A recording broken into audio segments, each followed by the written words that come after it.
Hi everyone, I'm Mohanji Acharya from Malaysia. Today I'm reading the Sai Satcharitra, chapter 5, which includes the chapter Baba's Return with Chand Bate's Marriage Party, how the fakir got the name Sai, his contact with other saints, his dress and daily routine, the story of the Portuguese, wrestling bound with Motin and change his way of life, turning water into oil, and the fake Guru Jafar Ali returned with Chand Bate's marriage party. As I alluded to in the last chapter, I shall now describe how Sai Baba returned to Shirdi after his disappearance. In a village called Dub, there lived the wealthy Muslim gentleman called Chand Bate. While he was on the trip to Aurangabad, he lost his mare. For 2 long months he diligently searched, but could not find the lost mare. Very disappointed, he returned from Aurangabad with the saddle on his back. After traveling about 12 miles, he came to a mango tree under the foot of which sat a rather strange-looking fellow. He had a cap on his head, wore a long robe, and had a short stick under his armpit and was preparing to smoke a pipe. On seeing Chand Bate pass by, he called out to him and asked him to have a smoke and to rest a little. The fakir then asked him about the saddle. Chand Bate replied that it belonged to his horse and that the horse was lost. The fakir asked him look for the horse at a stream nearby. To Pate's astonishment, he found the mare by the stream. He then realized that this fakir was not an ordinary man, but a great saint, and he returned to the fakir with a male. The chilim, with his clay pipe, was ready to be smoked, but two things were missing: a fire to light the pipe and water to wet a piece of cloth through which smoke is drawn. The fakir took his prong and thrust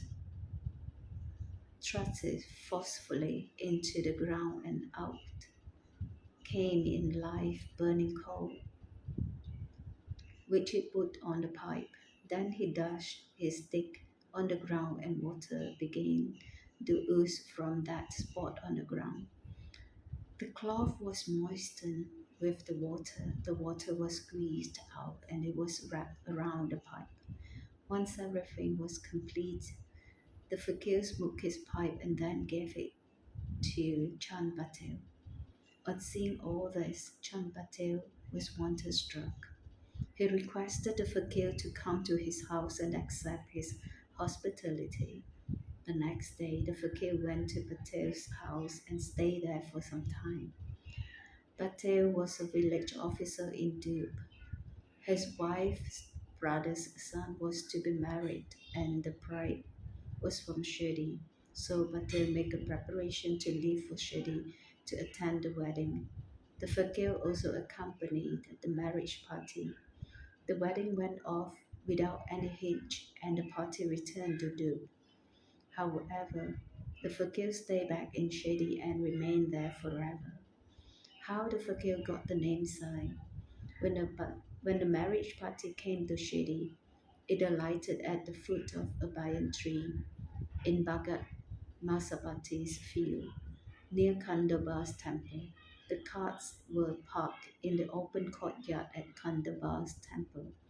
The members of the party descended, and the fakir also exceeded one of the carts. Bhagat Masabati saw the young fakir getting off a cart and said, Ya Sai, which is welcome Sai. Others also addressed him as Sai, and thenceforth he became known as Sai Baba. His contact with other saints in Shirdi, Sai Baba began to live in deserted, dilapidated mosque. A saint named Devadas and had been living in Shirdi for many years before Baba came there. Baba liked his company and he lived with him in the Maruti temple. inner charity, and sometimes live alone. Then another saint named Jankidas arrived. Baba spent most of his time speaking with him, and Jankidas also visited Baba in the mosque. Another saint from Pandamber named Gangagir regularly visited Shirdi.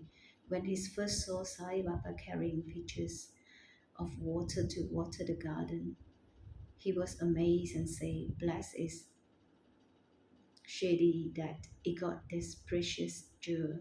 This man is carrying water today, but he is not an ordinary fellow. As Shirdi is lucky and meritorious, it has secured this jewel." A famous saint named Anannath of Yavala, a disciple of Akagot Maharaj, came to Shirdi with a few people. When he saw Sai Baba, he said, "This is a precious diamond in reality. Though he looks like an ordinary man, he is not an ordinary stone, but a diamond in disguise. You will realize this in the near future." Saying this, he returned to Yevala. All this happened while Baba was a youngster. Baba's dress and daily routine. In his youth, Sai Baba grew hair on his head, never had his head shaved, and also dressed like an athlete. When he went to Rahada, 3 miles from Shirdi, he brought back with him small plants of marigold, giant jewel, planted and watered them. A devotee named Vamanandya supplied him daily with 2 earthen pitchers. With this, Baba himself used to water the plants. He drew water from the well and carried the pitchers on his shoulders. In the evening, the pitchers were kept on the foot of the neem tree. As soon as they were placed there, they cracked as they were not baked. The next day, Dakya supplied 2 fresh raw clay pitchers. This course went on for 3 years, and with Sai Baba's effort, they grew a flower garden. On this side stands the big mansion, the Samadhi Mandir, which is now frequently and used by so many devotees. The story of the Patugas under the name tree. A devotee of Akakot Maharaj named by Krishnaji, Alibanga, worshipped the photo of Akagot Maharaj. He once thought of going Akagot, where Shalabur district, receiving the darshana of the Portugals, embossed footprints of the Maharaj, and offering his sincere worship there. But therefore he could go there. He had a vision in his dreams. Akagot Maharaj appeared in a vision and said to him, "Now Shirdi is my resting place. Go there and offer your worship." So Bai changed his plans and came to Shirdi, worshipped Baba, stayed there for 6 months and was happy. As a symbol of this vision, he prepared the Portugals and installed them on the auspicious day of Stravan Shaka, 1834, 1912 AD. These Portugals were installed under the neem tree with due ceremonies and formalities, which were conducted by Dr. Kalka and Ubasani Maharaj. Disit Brahmin was appointed to perform the worship rituals, and the management was entrusted to the devotee named Sagun. The complete version of this story. Mr. B.V.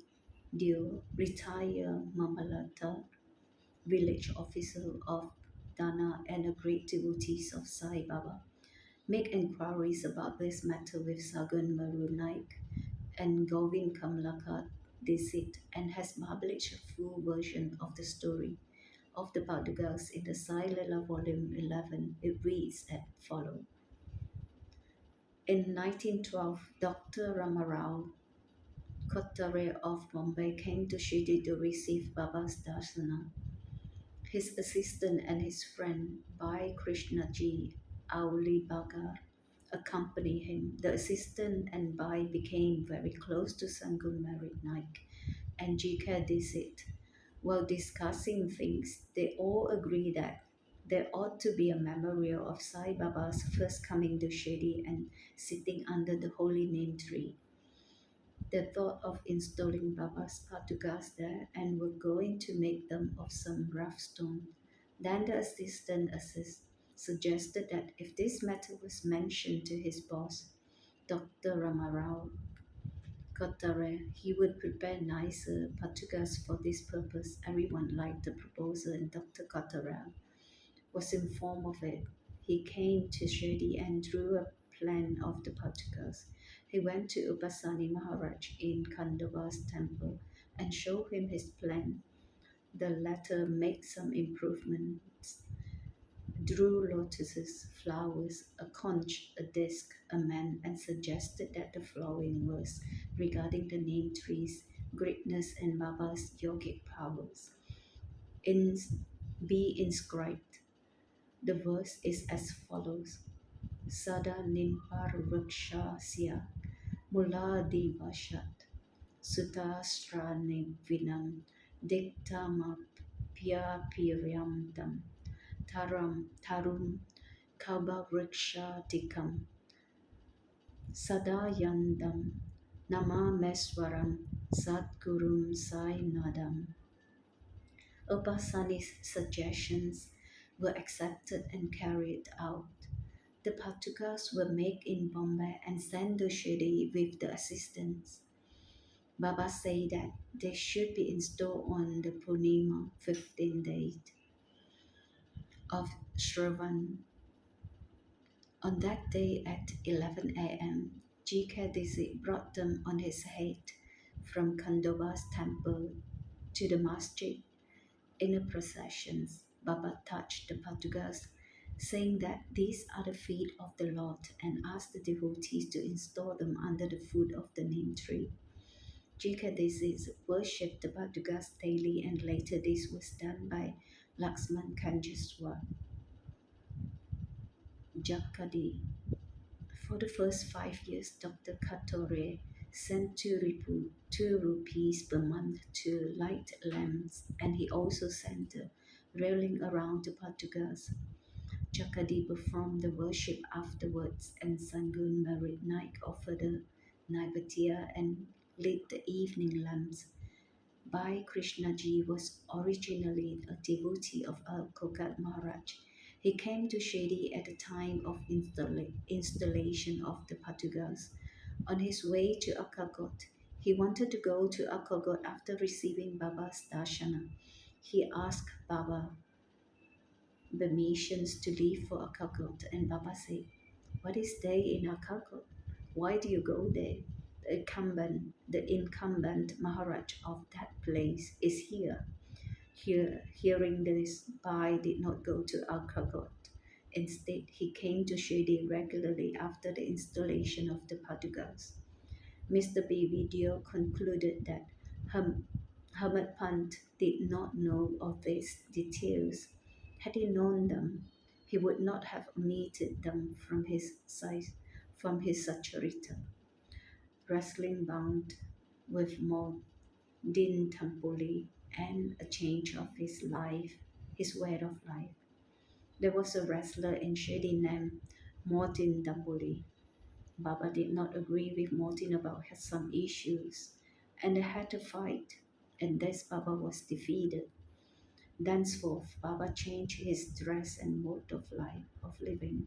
He began to wear a kafni and a long coat, waistband, and cover his head with a piece of cloth. He used a sack as his seat, another sack as his bed, and was content with wearing worn out rags.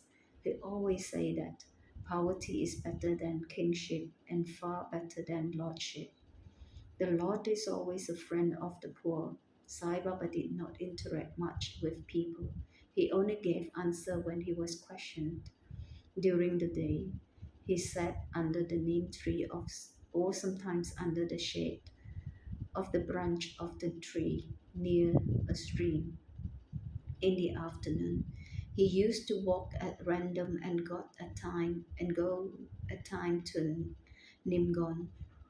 There he frequented the house of Balasaheb Dengale. Baba loved Bahasaheb. His younger brother Nana Saheb had no children, though he had married a second time. Balasaheb sent Nana Saheb to receive Sai Baba's darshan, and after some time, with Baba grace, Nana Saheb had a son. From that time onwards, people began to come in large numbers to see Sai Baba. His fame became to spread and reach Ahmednagar. It was from Ahmednagar that Nana Saheb Chandokar, Kasef Chindamber, and many others began to come to Shirdi. Baba was surrounded by his devotees during the day and slept at night in an old and dilapidated mosque, the masjid. Baba's paraphernalia at this time consisted of a pipe, tobacco, a tin pot, a long flowing robe, a piece of cloth around his head, and a short stick, which he always kept with him. The piece of white cloth on his head was twisted like matted hair and flowed down from his left ear onto his back. This was not washed for weeks. He did not wear any shoes or sandals. A sack was his seat for most of the day. He wore a cloth waistband and to ward off the cold. He always sat in front of a dhuni, which is a sacred fire, facing the south, with his left hand resting on the wooden railing. In that dhuni, he offered as an oblations, egoism, desires, and all his thoughts, and always said the words Allah Malik, which is God is the sole owner. The masjid in which he sat had 2 rooms. After 1912, there was a change.